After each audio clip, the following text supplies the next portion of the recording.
Hi guys, what's up buttercups? I got thinking last night, we're coming into hurricane season, so I thought I would take a minute with you to show you what I keep in my house as far as supplies in case of weather. And depending on what country you live in, hurricane season can run between June and November, peaking around August, September. I live in Canada, so we can have winter weather also, so I guess it depends on where you are, what is needed for you. So I'm going to show you what I keep in the house. When there is any kind of emergency or weather with power outages, we should be prepared for at least 3 days, and we should consider shelter. So if you can be in your home, be in your home. Water is really important. Heating, lights, and food. So I'm going to just show you a few things. Now I don't have a tripod, so we're going to try to do this with me holding this camera. Please give me some grace. So firstly, water. If you have town or city utilities, you probably don't lose your water, you would just lose hot water. If you have a well, you'd probably lose water altogether. So if you have a well, then you should consider having a stock of water. So either jugs, bottles, fill your tub. Now I wouldn't necessarily drink from that, but you could use it to flush your toilet or whatever. So you could boil water if you needed hot water. So also in the vein of water, again, none of this is sponsored. If you see brand names, there's probably other items within that category, just not the same name. It's just what I have in my house, not sponsored. I keep what's called a Life Straw canister. It purifies water to make it safe for drinking. So I always keep an extra filter for that bottle. I keep extra tips for the filter. And if you don't have one of these bottles, I would recommend getting some water purification tablets so that you can purify water that you do have on hand to make it safe for consuming. And there's directions in it on how to use them. It's not complicated. So that's my suggestion for water. For food, on the other hand, I keep a 1-burner butane stove in the house, and extra butane, of course. I always keep a fire extinguisher because that's just good practice in any emergency to have, especially if you're using flame.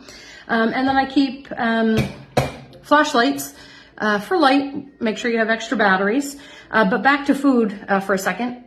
Not only do you have to have the 1-burner stove, I recommend, you also have to have steel or cast iron pots and pans to use on them.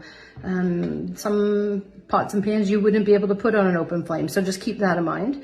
And aside from that, you also have to have food items that are easily prepared. So soups, stews, canned meats for sandwiches, bread on hand, easy when there's no power. I keep a bag of skim milk powder because you just have to add water to hydrate it. I keep quick oats. Oatmeal is easy to make on a 1-burner stove. And I keep TVP, texture vegetable protein. That is like a meat substitute. You just have to hydrate it with water. Not really appealing to eat, but in an emergency, it is a good protein.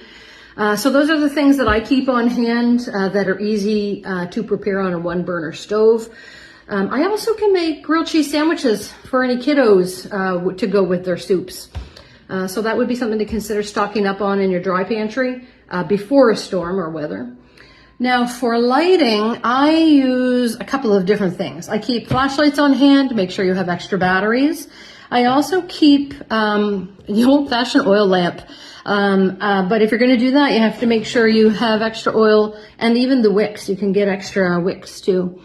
Lighting. Oh, so what some people may not know about, because I didn't know they existed, are emergency bulbs. These things, they have a battery in them. They last about 8 to 10 hours. You can keep them in your lamps on a regular basis to keep it charged.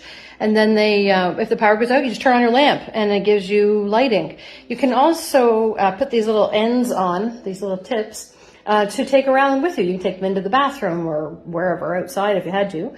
And you just, oh, there, it's bright. I didn't know they existed.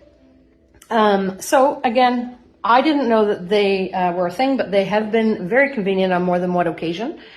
I do recommend that before weather emergency happens, that you take stock of what you have, make sure you have extras of what you need. Example, batteries, butane, oil, candles, whatever. Just take stock of what you have, what you need, and get it prepared. Check your dry pantry, stock up on dry goods. I also have a solar powered battery pack to be able to charge my phone. Yeah, so that's what I do. That's how I get prepared. Now in Canada, because if we have weather in the winter, I don't have a heat source in my home as a wood stove or otherwise. So I just make sure I have sleeping bags because worst case scenario, we can snuggle up into the same sleeping bag and keep warm. Again, so just little tips that I do. What works for you, you do. Most of this stuff you can find at your local hardware store. I am going to put a link though in the comments below about the emergency bulbs. You can use the link if you want to make it easier for you, or you can find them wherever you do your shopping. But not everybody knows how to find them. So I'll put that link in below. Everything else you can find at your local hardware store. Anywho, it's always better to be prepared and never need it than need it and not be prepared.